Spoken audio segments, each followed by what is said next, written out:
The KGB. Who were they and what did they do? The KGB was basically the intelligence service of the Soviet Union, like the CIA or MI6. This service started in 1954 and it was designed to keep communism in line all around the world. The Soviet Union was made of 15 different countries, and in all of these different countries, the KGB had the #1 power, and they spied on the people to see if everything is in order and they're not going off the rail. Unlike other intelligence services all around the world, KGB wasn't meant for spying only, but they had their own military as well. The KGB had so much to do all around the USSR that they even took care of the small things. Like if a few people are talking smack about communism and how they don't like it, the KGB would still spy on them to see what they are saying. What does the KGB stand for? It stands for Committee for State Security, or if you want to hear it in Russian, this is how it sounds like. The most famous person that was in the KGB is the person that everybody knows about, Vladimir Putin, one of the most famous people in the world, and not for good reasons. During Stalin's era, this service was a lot smaller, and it was called the NVD. But after Stalin died, they realized that they can't control this giant country, and they have to create a new service to keep communism in line. And that's when the KGB is born. During the Cold War, the KGB was so active all around the world that there was thousands of spies in the United States, and you could find them in other Western countries as well, especially West Europe. KGB got so big during the Cold War that it became the biggest intelligence service in the world.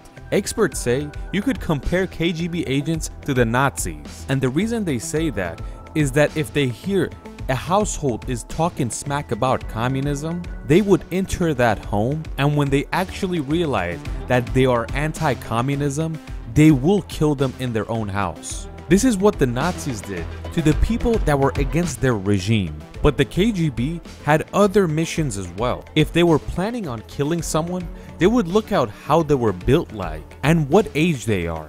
If they realized that they're fit, they were most likely gonna use them for slave labor and send them to Siberia. And in most cases, they would work until they died. The Cold War could be considered a propaganda war. The communists would advertise anti-Western countries, and the Westerners would advertise anti-communism ideas.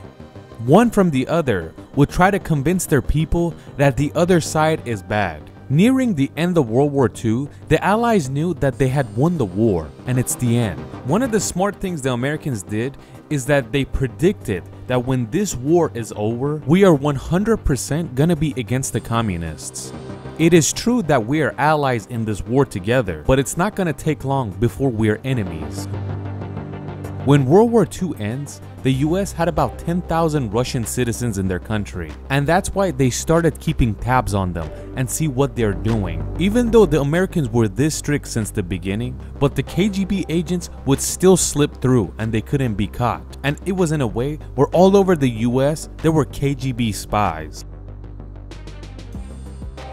This is true that the Americans always had issues sending spies to the Soviet Union, and that's because the Soviet Union was a locked-down country, and it was very hard to get in and get out. Even the citizens of this country could not move cities if they felt like it. And that's exactly why spying in this country was very difficult. But the KGB's job was way easier, and some of these spies were even US citizens. But Western countries aside, at that time the Eastern Bloc was heavily controlled by the KGB, and if they saw in these countries that there's any anti-communist ideas, they would oppress them. If any country had an anti-communist protest, the KGB would take care of it. In 1969, Czechoslovakia has a huge protest, and they want independence from the communist idea. But you can't joke around with the Soviets. The Red Army enters Prague, and anyone in their way would be killed. In the year 1956 in Hungary, there was a lot of anti-communist people. Before the Red Army actually got to Hungary, the KGB were keeping tabs on the people and how they're actually very anti-communists. You might not believe it, but the Hungarian people were so anti-Soviet that they fought with the Red Army for 7 days straight. You could say anyone that was complaining would be killed on the street, and this is the reason why the KGB was extremely strict in Hungary. Because the Hungarian people were much different from the other Eastern Bloc countries, and they were forced to accept communism. This is Nikita Khrushchev, and after Stalin died, he was the leader of the Soviet Union. He was the leader during the Cuban Missile Crisis in 1963, and that's when he decides to send nukes to Cuba that's right next to the United States. Khrushchev believed, why should the US have nuclear weapons in Turkey right next to us, but we can't have it in Cuba? If you would like to learn about the Cuban Missile Crisis and what actually happened, please watch this video that we made earlier. By doing this, Nikita Khrushchev made the situation much more complicated, and the KGB realized that he has made a huge mistake, and that's the reason they decided to change the leader of the USSR. This is where you see the true power of the KGB. They had the power to change the leader of the country. On October 13, 1964, KGB agents visited Nikita Khrushchev when he landed in Moscow, and they told him, "We're gonna take you home." They took Khrushchev, and after a few days, Khrushchev gave a resignation speech, and he said for personal reasons he has to resign. Nobody knows what Khrushchev done was wrong, but to make Soviets stronger, they put him in house arrest, and his house always had KGB agents inside it. And the funniest part of all is, the house had a bug where it openly recorded every conversation that took place.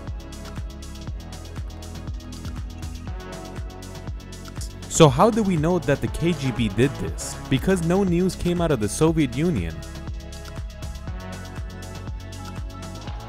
Khrushchev writes a secret letter and gives it to his son. His son takes this letter and gives it to the Western media, and people realize that the KGB made Khrushchev resign.